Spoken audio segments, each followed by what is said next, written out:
Сегодня в этом эфире мы поговорим о современной литературе и, главное, о месте Крыма в этой современной украинской литературе, о взрослой литературе. Ну, больше, конечно, хотелось бы поговорить также и о детской. Далее в нашем эфире будут интересные эксперты.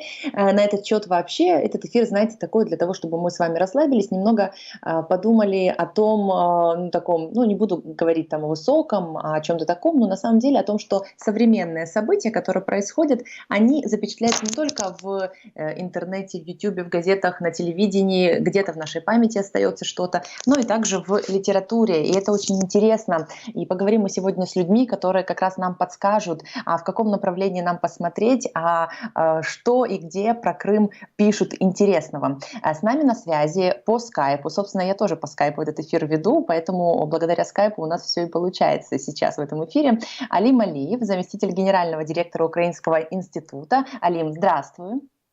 Добрый вечер, салям алейкум. Алейкум салам. Слушай, ну, на самом деле, хотелось бы начать с такой конкретной истории, поговорить о литературном конкурсе «Крымский инжир», который в 2021 году должен был пройти вот в четвертый раз, но он переносится на будущий год, на 2022 год. Но, тем не менее, вы аудиторию не оставили без чего-то интересного. Но сначала ответь на вопрос, почему четвертый конкурс «Крымский инжир» не состоялся в этом году?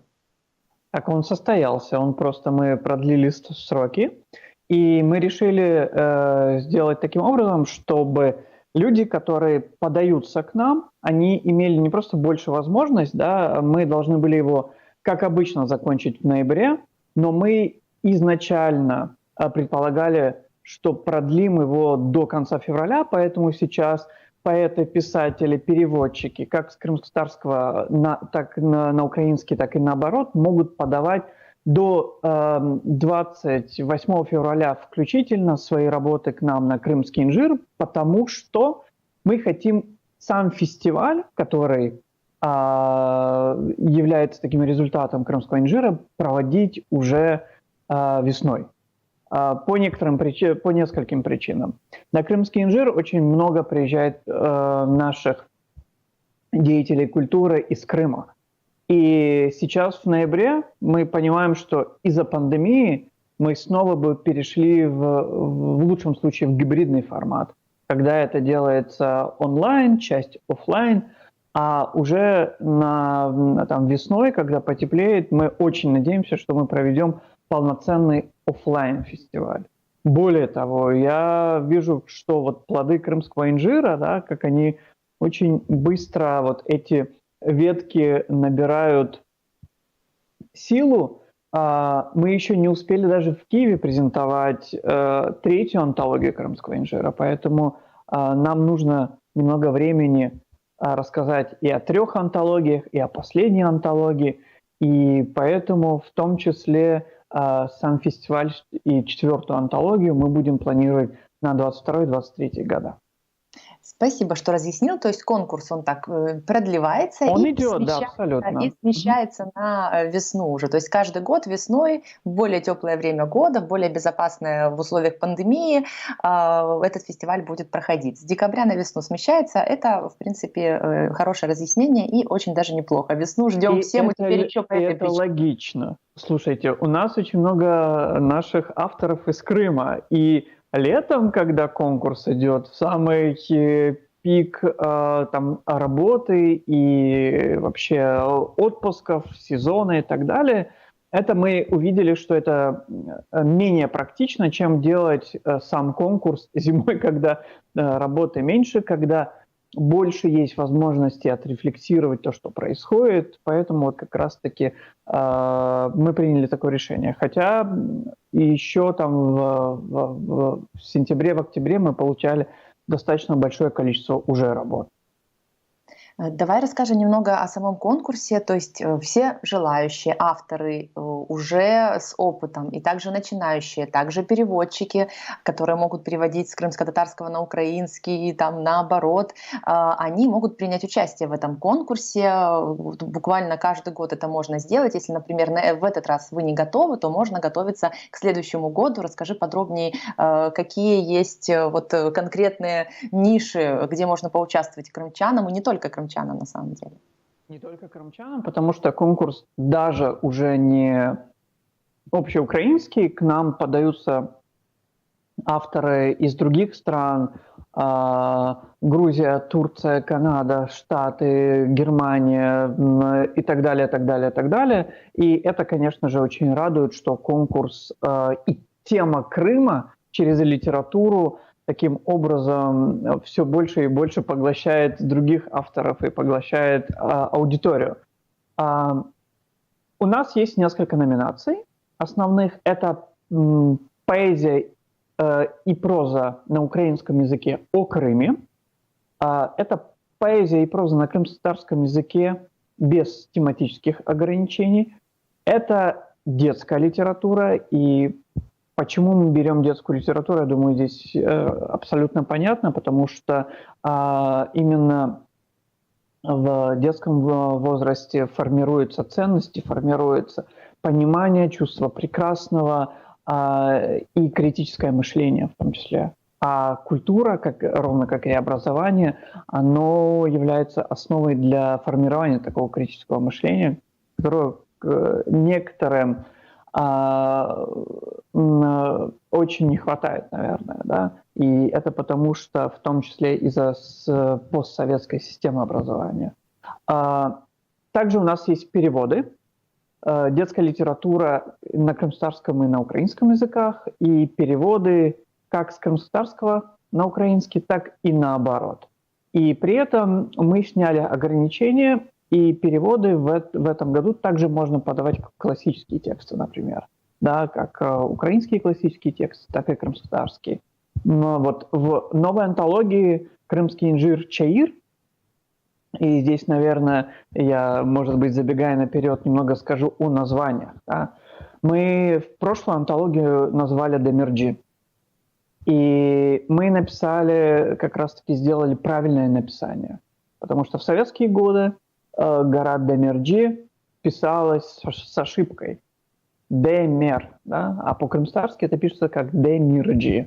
И мы оставили такое написание.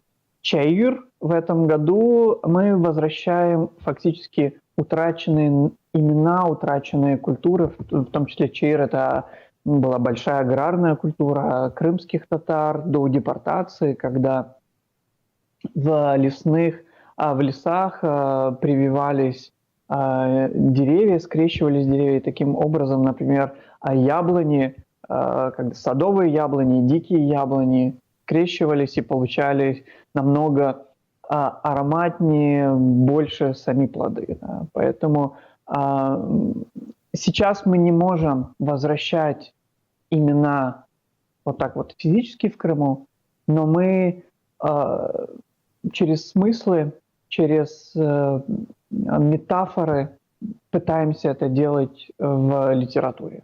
Поэтому крымский инжир Чаир, в крымском инжире в Чаире, да, у нас есть и тексты Тараса Шевченко, у нас есть тексты абсолютно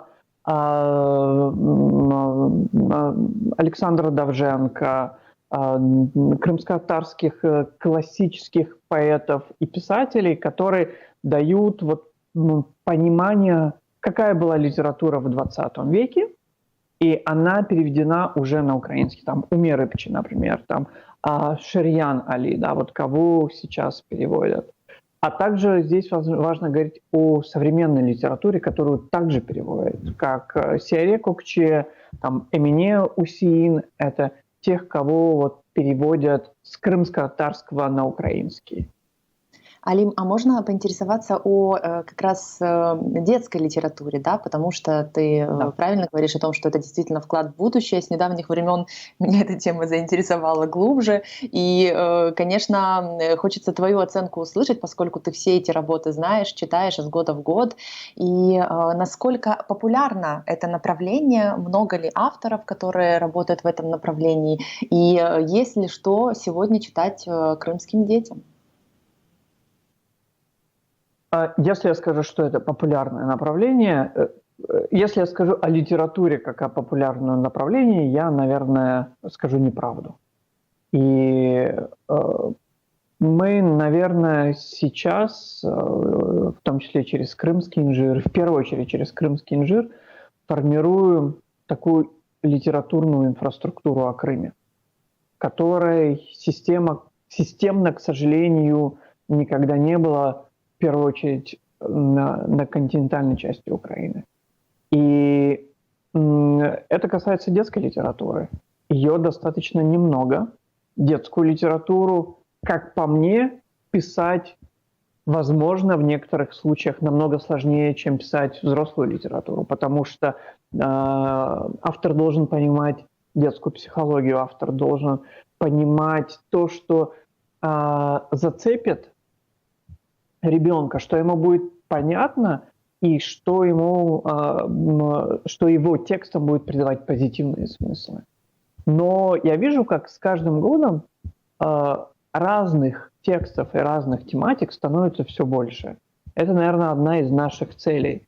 Когда Крым, мы о Крыме часто слышим через призму политики, через призму прав человека. Это важно.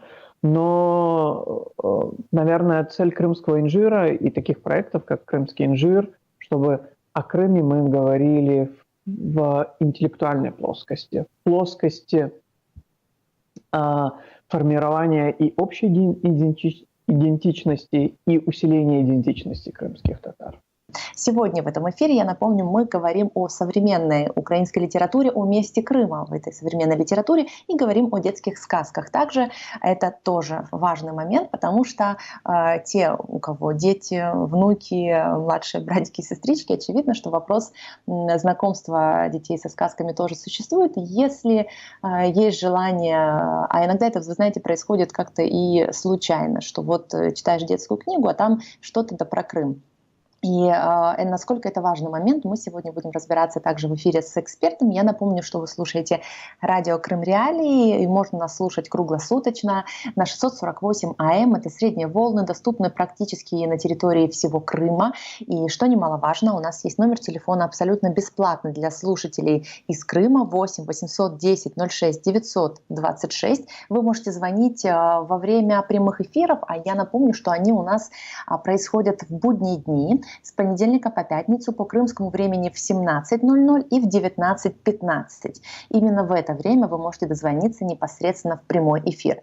В любое другое время по этому номеру телефона вы можете звонить и оставлять свое аудиосообщение, комментарий, вопросы, может быть, поделиться своей проблемой. Вы знаете, что на основании вот этих вот ваших звонков мы также часто делаем эфиры, поднимаем эти вопросы, задаем их тем чиновникам, которые несут ответственность за те или иные темы. Поэтому, пожалуйста, звоните и оставляйте ваши темы или комментарии. И также напомню, что текстовые версии наших эфиров и, в общем-то, прослушать наши эфиры еще раз можно на сайте Крым Реалии или в приложении Крым Реалии, которое легко можно найти в Apple Store или, собственно, в Play Market для телефонов, которые работают на Андроиде. Без проблем читайте новости, слушайте те же эфиры, смотрите видео, фото, все, что редакция Крым Реалии для вас ежедневно готовит. Я напомню, что мы сегодня говорим в этом эфире о украинской литературе и, собственно, о месте Крыма в украинской литературе. Это очень такой важный момент. Вы можете, кстати, оставлять свои комментарии на нашей YouTube-странице под этим видео этого эфира и просто написать, а часто ли встречается вам Крым в литературе, а тем более в детской литературе. У меня, например, такая история есть, и она, конечно, приятно удивляет. Далее мы уже готовы представить следующего эксперта этого эфира. И мы продолжим тему этого разговора, а вы присоединяйтесь по номеру 8 810 06 926. С нами на связи украинский писатель, книгоиздатель Виталий Капранов. Пане Віталію, вітаю вас в ефірі Радіо Крим Реалії. Доброго здоров'я всім слухачам і вам в першу чергу. Дякую дуже. Хотілося б з вами, як із письменником, із експертом, тому що ви є видавцем, також ви знаєте, що відбувається в сучасній українській літературі в тому числі. І хочеться на загал таке запитання поставити, взагалі, на якому рівні відбувається оцей розвиток, якщо ми говоримо там на кінець 21-го року і там на початок 22-го року. Чи задоволені ви тим, як все відбувається, чи задоволені ви кількістю авторів сучасних? Враховуючи кризу, враховуючи ковід та інші приємності, які ніяк не сприяють видавничому процесу, треба сказати, що творчий процес буяє, творчий процес бурлить, кількість авторів зростає, особливо авторів дитячих, і тому що, врешті-решт, ви знаєте, діти наші ростуть уже українцями, а вони потребують весь час свіжих книжок, актуальних книжок, тому що, звісно, класика вічна, але її ніколи не вистачає, тому що діти потребують опису сучасного світу, їм жити в сучасному світі, тому їм потрібні нові книжки, які розповідають про те саме, що і всі книжки, бо всі ж книжки розповідають про добро, зло, про красу, потворність, про гармонію, дисгармонію, про наш світ, але вже роблять це в сучасній системі. Тому те, що у нас весь час з'являються нові письменники і нові книжки, це цілком нормально, і це не заперечує класики, а навпаки її розвиває. І сьогодні ми можемо сказати, що українські письменники як клас активно впливають на українських дітей. З'явилось просто сотні, тисячі прекрасних дитячих книжок, яскравих, з картинками. Художники працюють зранку до ночі, малюють так, щоб це само просилося в руки. І насправді це просто нам, як учасникам процесу, це дещо дивно, тому що, здавалося, в країні війна, здавалося б, в країні зараз епідемії і всяке таке інше.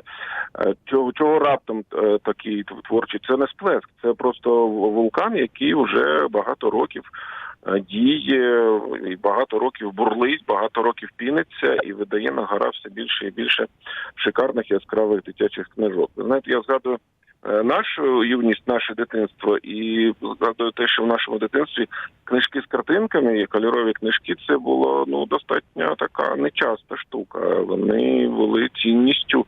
А сьогодні книжки дитячі взагалі без картинок не бувають. Вони сьогодні всі самі лізуть до рук. І те, що там ти бачиш українські імена авторів, що це не перекладні, а вітчизняні книжки, власне кажучи, надихає і дає сподівання, що ми нарешті починаємо ростити дітей українцями з самих початків, з того, як вони відкривають першу книжку, з того, як вони чують першу казку і читають перший вірш. І тут треба сказати, що наші автори ніяк не обминають складних тем, які пов'язані з війною, які пов'язані з окупацією. Тому що діти, на превеликий жаль, це точно довго, і, на жаль, дітям в цьому треба жити. А в такі речі дуже загострюють розуміння добра і зла, сприйняття його.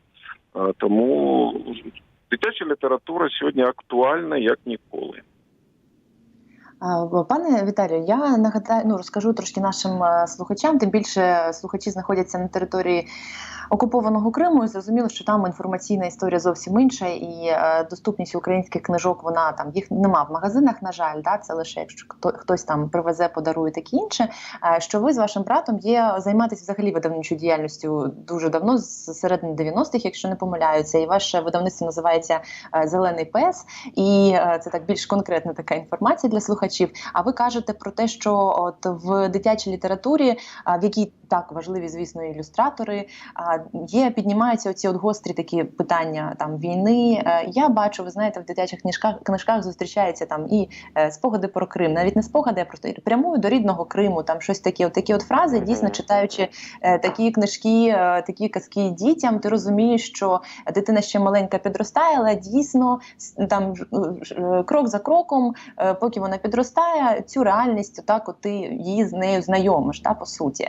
А наскільки тут треба обережними бути, можливо, для того, щоб і пояснити реальність, і все ж таки не залякати. Тому що, згадуючи якісь там радянські казки, які були популярні, то деякі з них дуже жахають. І навіть спати просто після деяких із них страшнувато було в дитинстві.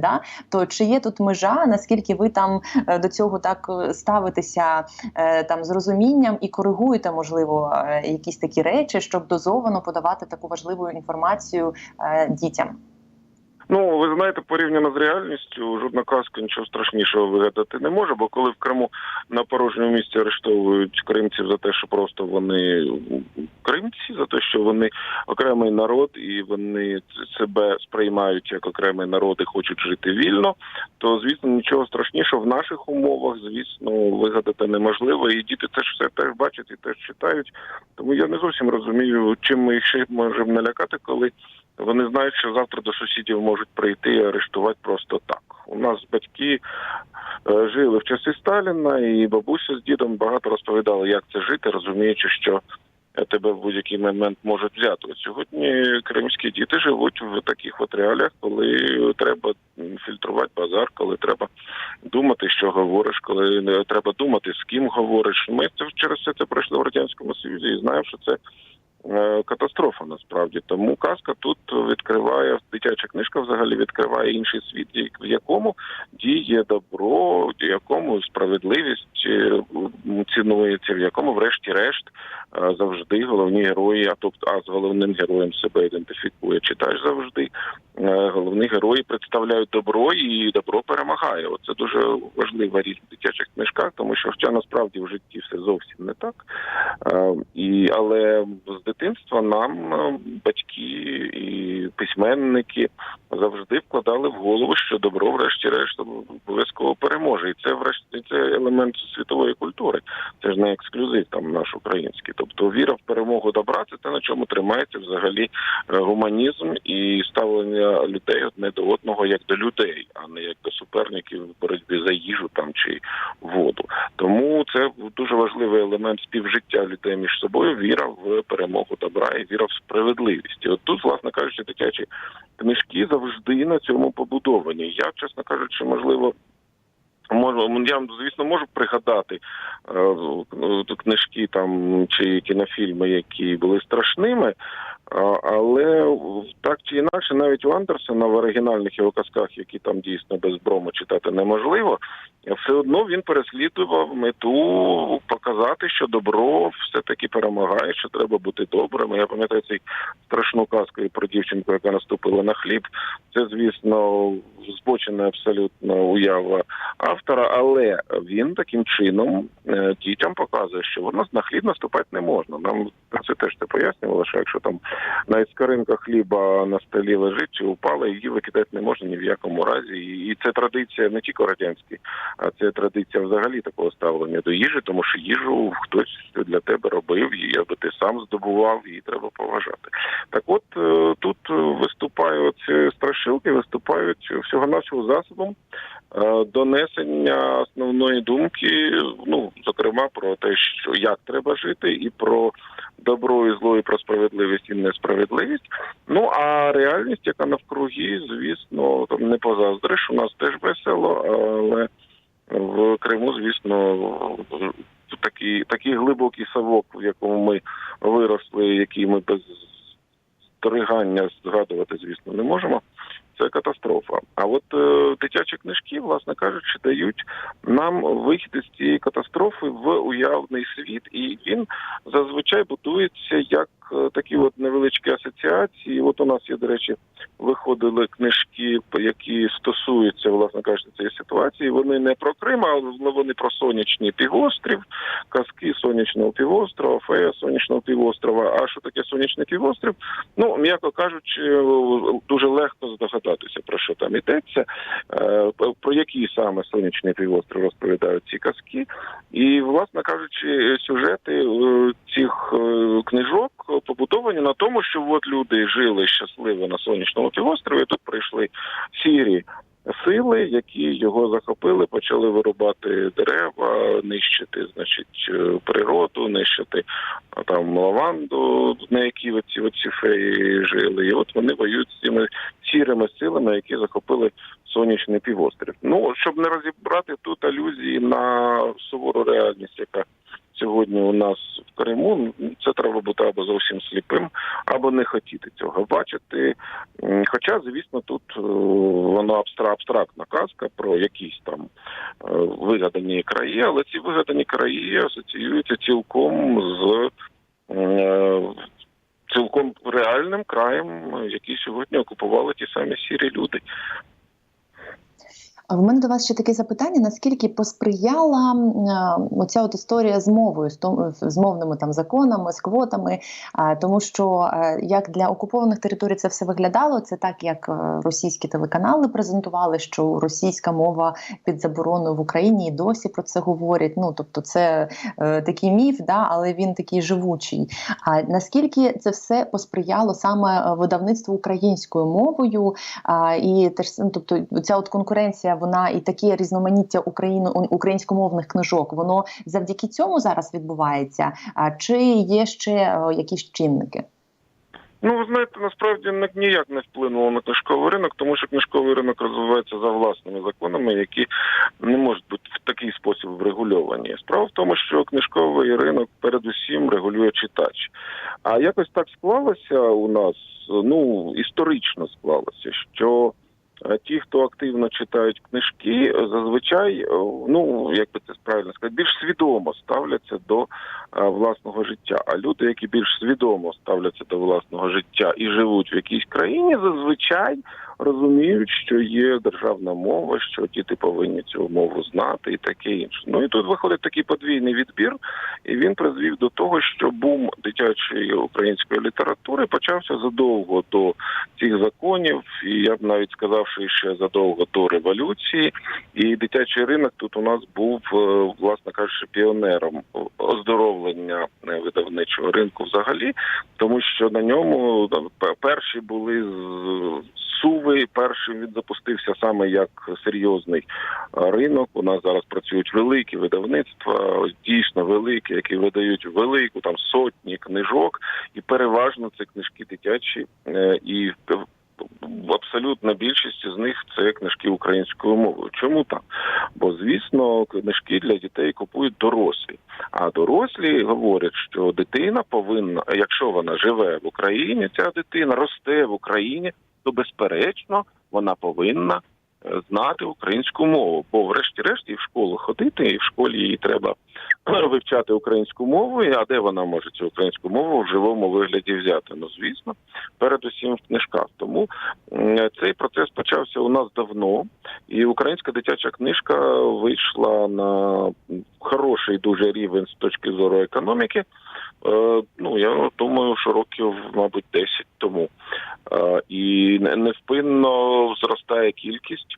Ну, звісно, економіка тут теж працює не в плюс, тому що книжки ж грошей коштують. Зараз, наприклад, подорожчання пішло велике паперу, а значить і подорожчання книжок, це все погано відбивається на продажу, тому що дорога книжка, самі розумієте, продається гірше, ніж книжка середньої ціни. Але тим не менше, це окремі процеси. Знов-таки книжка апелює до людей розумних, до людей свідомих, а люди свідомі поводяться не так, як більшість несвідомих людей. Закон про мову направлений передусім на людей несвідомих, тому що свідомі і так його затримуються.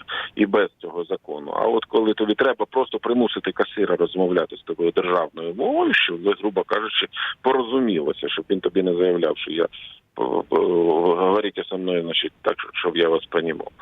От це от закон на них. А книжка тут то інша. Книжка це все-таки для розумних. А розумні люди поводяться інакше, ніж нерозумні. Ну і тому книжка живе, взагалі книжка живе в окремому світі з окремим споживачем. Недарма книжку так рідко рекламують, тому що, ну що ти скажеш, що це найкраща в світі книжка? Ну, не скажеш такого, бо одному така книжка подобається, іншому інша.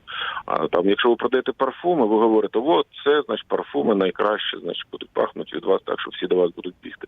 А книжка так не працює, тому книжка інакше зовсім рекламується, книжка впливає на зовсім інших людей, у нас зовсім інша цільова аудиторія. Тому закон про мову – це не про нас, і ми розробникам закону це просто казали, що люди добрі, не чіпайте, він не буде регулювати книжково. Там вони щось написали, ну чесно, видавці навіть ніхто і не читав, тому що у нас своя історія і свої діла. Тобто там типа видавці повинні, значить, видавати не менше, чим якийсь там процент української книжки. Так видавці наші давно вже видають не менше, чим оцей самий процент книжки. Та раді Бога, Господи, ми цей закон почали виконувати ще до того, як він був ухвалений. То це як «Маленький принц». Пам'ятаєте цю історію, коли він прилетів на планету, де жив король, який, значить, повелівав всім. І коли він полетів з цієї планети, король йому сказав: лети звідти вслід. Тобто це приблизно така сама була історія у видавців мовного закону. Мовний закон – це не про книжки, а про книжки – це загальна атмосфера в державі, адже ми почали активно усвідомлювати Україну як інформаційне утворення. Бо сьогодні ті, хто був в Євросоюзі, не дадуть мені збрехати, коли ти переїздиш із одної країни в іншу, ти часто цього просто не помічаєш. Як відрізнити кордон між Німеччиною і Францією, коли там не стоять прикордонники, коли у тебе не перевіряють документи, тільки за інформаційним простором? Тобто сьогодні в Євросоюзі кожна країна – це передусім інформаційне утворення. Як ти відрізняєш? За мовою, за прапорами, які висять, і за мовою, якою навспуржі розмовляють люди. І виходить сьогодні, що Україна – це не земля, обнесена парканом, через який не можна пройти, а Україна – це інформаційне утворення. Тобто, а в інформаційному світі все регулює мова, кордон – це мова. Тому що коли ти заходиш на сайт, а він російською мовою, значить це російський сайт. І ти ще повинен там поколупатися, і тобі ще повинні довести, що він український. А коли ти заходиш, а він український, то це українська інформаційна територія. І це не те, що я там вигадав. Це люди почали відчувати, що українське радіо дуже легко відрізнити. На ньому говорять українською мовою. От зайшов там в ефір, вимкнув, там налаштувався на якусь хвилю. Почали говорити українською, значить це українське радіо. Все, крапка. Ти ж не Дякую вам дуже. Да, пане Віталію. Тут єдине, у нас Радіо Крим Реалії, правда, мовить двома мовами на окупований півострів, так, але тим не менш, я думаю, що наші слухачі, вони одразу фіксують і відрізняють, і розуміють, що редакція знаходиться в Києві, а поки не в Криму, на жаль. Дякую вам дуже за ваш досвід, за те, що ви поділилися цією інформацією. Важливий висновок один, що книжки читати треба, а тим більше дітям, які дійсно просто з такою жадібністю їх читають. Віталій Капранов, український письменник і книговидавець, був з нами на зв'язку. І ми далі будемо продовжувати розмову. Бачите, так двома мовами ефір цей відбувається.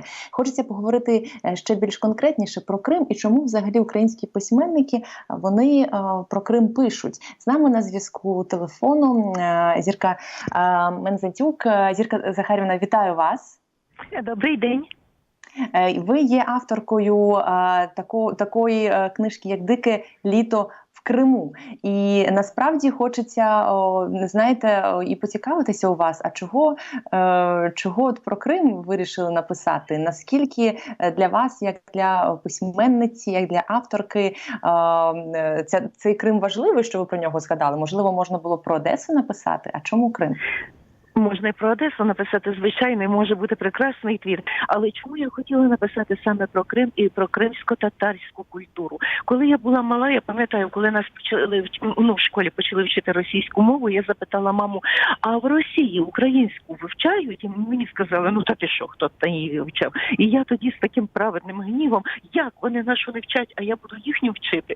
І батьки тоді, уявіть собі, якби я в школі таке заявила, батьки ледве цей мій гнів потамували, але от тепер, коли ми маємо незалежну державу, коли ми вже не є молодшим братом якогось там так званого старшого, дуже велика небезпека нам самим перетворитися на такого старшого брата для кримських татар. Щоб нам також треба знати їхню культуру. Ми хочемо знати, щоб знали нашу.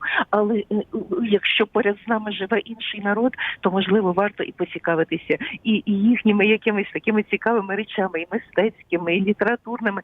І от мені хотілося саме розповісти про Крим, у якому живе цей унікальний народ, з унікальною культурою, з складною, тривалою і трагічною, але разом з тим яскравою і цікавою історією.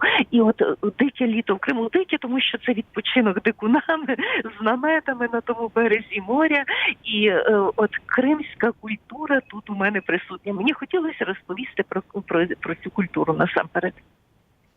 А я для наших слухачів також зазначу, що це книжка не для найменших, це вже для таких от підлітків першого покоління від 9 до 12 років. І, до речі, «Дике літо в Криму» ця книжка увійшла до шкільної програми за 5 клас.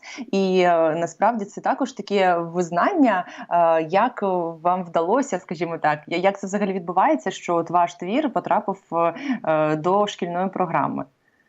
Ви знаєте, я не готова відповісти на це питання, тому що яким чином це відбувається, я не знаю. Воно в кінці кінців просто опиняєшся перед фактом, що цей твір потрапляє в шкільну програму, і, звичайно, це дуже тішить, тому що, значить, у ньому справді є якісь речі, які важливі для школи, важливі для дітей, і дуже радію, що я мені приємно, що я як авторка зуміла ці речі знайти і, напевно, і втілити. «Дике літо в Криму» тут ще, крім саме історії кримських татар, крім їхньої культури, тут ще багато. Мені дуже хотілося, щоб ці діти, які тепер живуть у віртуальному світі, поринуті, усі поглинуті оцими різними сучасними засобами, от просто захотіли десь і побачити схід сонця. У цій повісті моїй одним з героїв є море, і от побачити, яке воно мінливе, яке от зрозуміти, відчути красу природи, красу світу, який нас оточує і який дає нам і натхнення, і радість. Мені теж було це дуже важливо. Так що тут Крим з його світанками, з його ночами, з його пахощами, з кипарисами, з тим же морем, про яке я вже згадала. Так що мені, коли багато хто говорив, що якісь навіть дуже щемкі спогади, тому що не всі можуть тепер поїхати в той Крим, не всі хочуть туди тепер поїхати, коли він окупований, але ми згадуємо, ми пам'ятаємо, нам десь болить втрата цієї сонячної землі, і от не забуваємо Крим, і от для того, щоб він не забувався, мені теж було важливо написати цю книжку. Зірка Захарівна, скажіть, а коли ви останнє були в Криму, до речі? Я була, коли він ще не був окупований, і так що після того, як це все сталося, я туди більше не їздила. А туди раніше їздила дуже багато, у мене там багато улюблених місць, і якось дуже так тужно, що не можна вернутися. Знаєте, іноді не вертаєшся в ті місця, які тобі дорогі, бо просто немає часу, так не складається. Але от саме те, що ти можеш поїхати, от воно якось наче воно тоді не напружує і не відчуваєш цієї втрати. А тут, власне, відчуття втрати, відчуття, що край, який ми любимо, край, який нам дорогий, от від нас відрізаний. А особливо важко це, напевно, ж тим же кримським татарам, які пережили депортацію в радянський час і які тільки почали повертатися, тільки почали облаштовувати своє життя, відбудовувати свої будинки, якісь свої громадські інституції. І от багато з них втратили тепер цю свою батьківщину, яка так їм болить і яка їм така дорога. І наостанок, можливо, поділитися, чи є у вас плани писати ще про Крим? Можливо, там також про сучасні події, чи все ж таки поки що не на часі? Немає теми, яка б не на часі. Я думаю, що писати про сучасні події дуже на часі, тому що діти живуть не в якомусь вакуумі, вони знають, що відбувається, і якраз дуже важливо, щоб були книжки, які пояснюють їм оцей складний дорослий світ, але він не тільки дорослий, діти не мають іншого світу, а вони поруч з нами. Але поки що я про Крим не пишу, в мене там 3-я частина продовження цієї ж історії, де будуть ці ж герої діяти, але це українські Подніпровки. А про Крим, можливо, і буду писати. Це земля, яка до себе привертає, яка надихає. А, до речі, я закінчила тільки що роботу над сценарієм «За диким літом в Криму», так що, дай Боже, щоб був фільм, і це буде фільм про Крим. Ого, це дуже класні новини. Дякую вам дуже за те, що ви поділилися своєю думкою і настільки емоційно говорили про це. І я нагадаю, що ми спілкувалися з Зіркою Мензатюк, авторкою книги «Дике літо в Криму» для підлітків. Ця книга вивчається в, власне, українських школах. Тому ось такі в нас сьогодні гості, такі експерти. Я дякую всім за участь в цьому ефірі. А ви можете коментувати і писати про те, які ж українські книжки ви читаєте залишаєте дітям, які читаєте самі, чого вам, можливо, не вистачає в сучасній українській літературі. Залишайтеся з нами на Радіо Крим Реалії на 648 АМ. А з вами була я, Катя Некреча. До зустрічі.